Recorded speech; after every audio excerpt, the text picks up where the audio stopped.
सभी भक्तों को जय बाबा की। एक बार फिर मैं आप सभी भक्तों के समक्ष उपस्थित हुआ हूँ भक्ति सागर पंचद्वार बराड़ा धाम चैनल के माध्यम से। देखो, आज हम चर्चा करने जा रहे हैं दुनिया के ऊपर कि दुनिया कितने प्रकार की होती।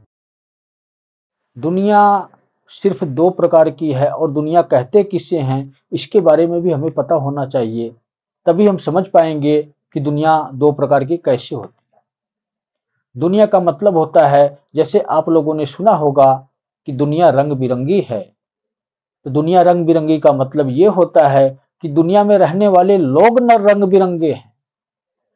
इस दुनिया में जितने भी प्रकार के लोग हैं वो सब रंग बिरंगे हैं। सब रंग बिरंगे कि अलग अलग प्रकार के जाति और धर्म हैं और जाति और धर्म के आधार पर लोग पूजा पाठ भक्ति करते हैं। तो कोई पाखंड की दुनिया में है, तो कोई सत्य की दुनिया में है, तो कोई असत्य की दुनिया में है, तो कोई धर्म की दुनिया में है, तो कोई अधर्म की दुनिया में है, तो कोई पाप की दुनिया में है, तो कोई दुष्कर्म की दुनिया में है। ये सब प्रजातियां हैं इस दुनिया की। दुनिया है एक ही, दुनिया में से दो हिस्से कर दिए गए हैं। जिस प्रकार से एक तरफ देवी देवता हैं और एक तरफ राक्षस हैं, उसी प्रकार से दुनिया भी दो प्रकार की है। एक दिखाई देने वाली दुनिया है, हम इंसानों की, जीव जंतु प्राणियों की दुनिया है, और एक अदृश्य दुनिया है। जो दूसरी अदृश्य दुनिया है वो राक्षसों को मिली है, और उस दुनिया में सब अदृश्य शक्तियां होती हैं, और ये अदृश्य शक्तियां ही हमारे जीवन को प्रभावित करती हैं। तो हम बातें ये सारी क्यों कर रहे हैं, इसमें भी एक रहस्य है। एक ऐसा रहस्य छुपा हुआ है जो आपके जीवन की सुरक्षा करता है। तो अगर हम इस दुनिया में हैं, हम इस दुनिया में रहकर कुछ ऐसे कर्म कर सकते हैं मात्र से ही हमारे जीवन की सुरक्षा निश्चित हो जाती है। अगर हम ये कर्म नहीं करते हैं, बहुत ही आवश्यक कर्म है, जैसे हम अन्य कार्य अपने जीवन से संबंधित करते हैं, जब तक हमारा जीवन चलता है तब तक हम करते हैं, और अगर हम वो कार्य ना करें तो हमारे पास किसी भी प्रकार की सुख सुविधा नहीं आ सकती, हमारा जीवन सुख भरा नहीं हो सकता, हमारी इच्छाओं की पूर्ति नहीं हो सकती। उसी प्रकार से ही एक बहुत ही अनिवार्य कार्य करने के लिए हमें प्रेरित किया जाता है। और वो क्यों किया जाता है? जिसने दुनिया बनाई है वही हमारा असली मालिक है, लेकिन उसी ने देवी देवताओं को बनाया और उसी ने राक्षसों को भी बनाया है। जो प्रक्रिया शिव स्वयं चलाते हैं देवी देवताओं के माध्यम, प्रक्रिया इस दुनिया में भी चलती है।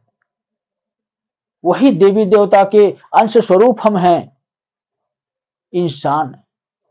जिस प्रकार देवी देवताओं के अंश स्वरूप ही होते हैं इंसान, उसी प्रकार राक्षसों के अंश स्वरूप ही होते हैं भूत प्रेत शैतान।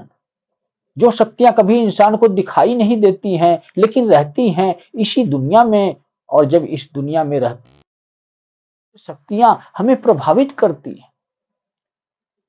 क्योंकि राक्षसों को देखकर देवता नहीं खुश हैं और देवताओं को देखकर राक्षस नहीं खुश हैं। जिसको जहां पर अवसर मिलता है वो वहीं पर युद्ध छेड़ देता है।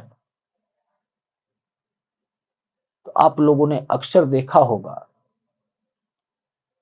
कि अगर किसी को भूत प्रेत बाधा की समस्या है तो वो किसी तांत्रिक के पास जाता है या किसी अपना इलाज करवाने के लिए, तो वहां पर जो भी भूत प्रेत है उसको बंधन में लिया जाता है, हटाया जाता है उसके शरीर से, या किसी भी प्रकार से प्रताड़ित किया जाता है, उसको सजा दी जाती है। यानी कि एक राक्षस की सेना देवी देवताओं के कब्जे में आ गई और वहां पर उसको प्रताड़ित किया जा रहा है, सजा दी जा रही है।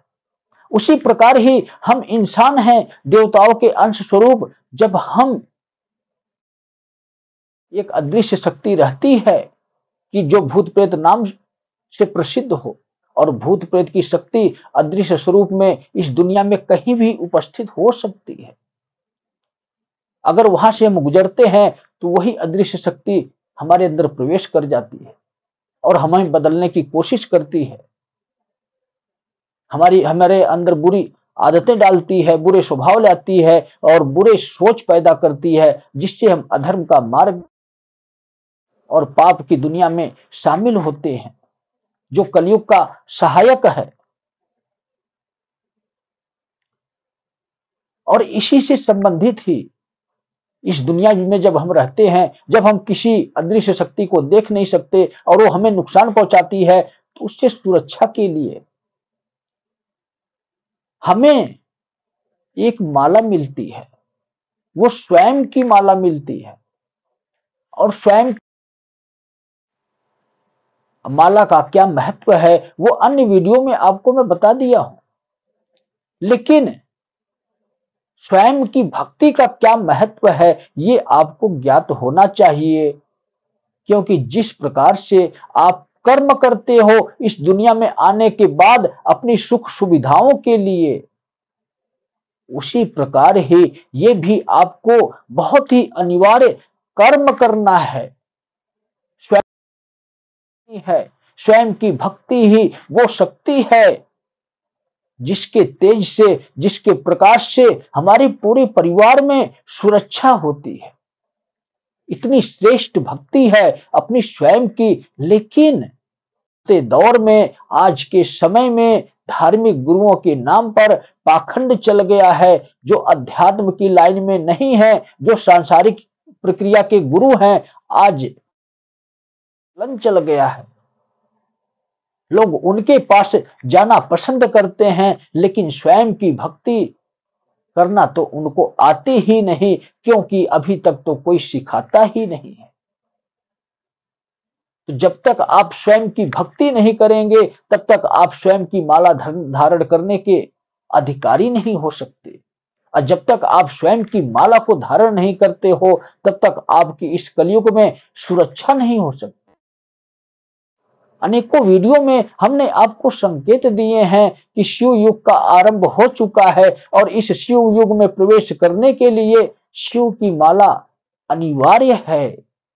और शिव की माला तब ही मिलती है जब शिव युग के नियमों का आप पालन करते हो। यही स्वयं की भक्ति की श्रेष्ठ शक्ति होती है जो हमारी स्वयं की सुरक्षा करती है और इसके साथ साथ इस से हमारे परिवार की सुरक्षा होती है। कोई भी पाखंडी किसी भी प्रकार की आपको माला देता है, किसी भी प्रकार की आपको वस्तु देता है, तो वो जीवन में आपके एक सीमित समय तक कार्य करती है, इससे फालतू बिल्कुल नहीं करती। लेकिन स्वयं की भक्ति आजीवन काल तक कार्य करती है। आजीवन का मतलब होता है कि इस जन्म की हुई भक्ति हमारे अगले है, एडवांस में वो संभाल कर रख दी जाती है कि जब आपका अगला जन्म होगा तो आपको सुख सुविधाएं उसी भक्ति के माध्यम से पहले ही दे दी जाएगी।